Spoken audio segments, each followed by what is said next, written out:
Aveți semișori aici? Du-te și taci. Trebuie să faci asta poză. Vă filmează, nu vă fac. Băi, de ce închizi? Gata, gata, gata, gata. Gata, gata! Ce mai mă doare? Rup gluga. Și ce mă doare? Păi stai mereu. Ieși afară. Stai la loc. Iau și eu, doamne, speriați pe ei. Bă, speriați. Vezi că ia să te filmezi în nas. Lasă-mă, mă, Vină drept. de înalți, băi, te se vezi că... Gata, tantileană. Ți-am spus că mă enervezi. Hai chis, hai chis. Stai așa. Doamne. Și ce faci până acolo? Acum faci de acolo. Albastră. Și poate ieși rețele. Lângă tine. Zâmbiți la poză, doamnă. Cât e? Bradford.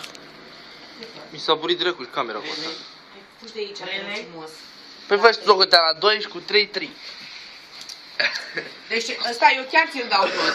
Și să nu te auzi. Stai că mi-am pus uchiul. Stai la un loc. Ce ai pus, bă?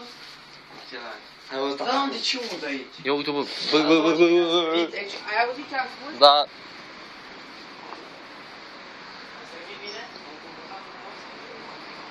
Domn Doru a trecut bibliotecara?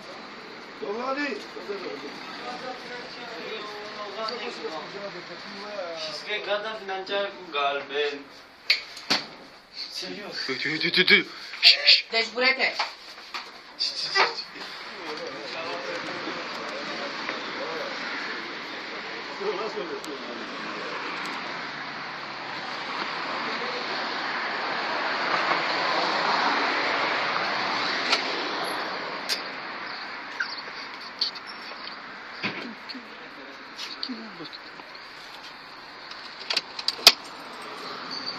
Băi, copil, tu n-auzi? Hai, Doamne!